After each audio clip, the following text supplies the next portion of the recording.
आताची पुण्यातनं सगळ्यात मोठी बातमी, शिवानी अग्रवालचं मेडिकल होणार आहे। पुण्यातील ससून रुग्णालयात मेडिकल केलं जाणार आहे। थोड्याच वेळात मेडिकलसाठी तिला नेण्यात येते। विशाल अग्रवाललाही ससूनमध्ये नेण्यात येणार आहे। आताच्या घडीची सगळ्यात मोठी एक्सक्लुझिव्ह बातमी साम टीव्हीवर आपण बघतोय। आताची बातमी पुण्यातनं मोठी बातमी आपण बघतोय। या संदर्भात अधिक माहिती जाणून घेणार आहोत। आमचे प्रतिनिधी सचिन सध्या आपल्या संपर्कात आहेत। सचिन, काय अधिक तपशील? नक्कीच आपण पाहतो की पुण्यातील ड्रंक अँड ड्राईव्ह प्रकरणामध्ये आता विशाल अग्रवाल आणि शिवानी अग्रवाल या पती पत्नीच्या मेडिकलसाठी काही वेळा त्यांना ससून रुग्णालयात घेऊन जाण्यात येणार आहे।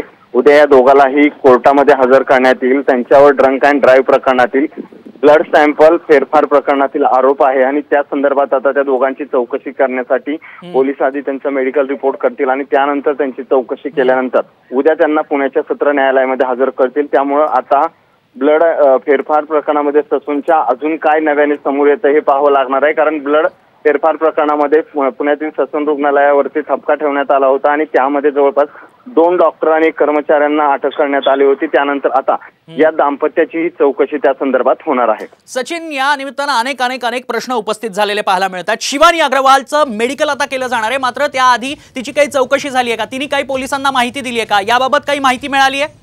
नक्कीच आपण पाहतो की शिवानी अग्रवाल या संदर्भात तिला सकाळी अटक केल्यानंतर शिवानी अग्रवालचा ड्रंक अँड ड्राईव्ह प्रकरणामध्ये काय रोल आहे या संदर्भात पोलीस तिच्याकडून चौकशी करतायत। मात्र आता अटक केल्यानंतर तिच्याकडून चौकशी करण्यात आली की या सर्व संदर्भामध्ये मेडिकल रिपोर्ट फेरफार प्रकरण असेल, ससूनमधील फेरफार प्रकरण असेल किंवा त्या ड्रायव्हरला डांबून ठेवलेलं प्रकरण असेल किंवा या संदर्भातलं जे तिसरं प्रकरण आपण पाहतो की त्या मुलाला गाडी चालवलेल्या ड्रायव्हरच्या धमकावणी प्रकरणामध्ये शिवानी अग्रवालचा कुठला हात आहे का याची चौकशी नक्कीच हे अत्यंत गंभीर असं प्रकरण आहे आणि त्यामुळे आता शिवानी अग्रवाल काय नेमकं सांगते पोलिसांना हे पाहणं महत्त्वाचं ठरणार आहे। सचिन, धन्यवाद आपण दिलेल्या सविस्तर माहितीसाठी।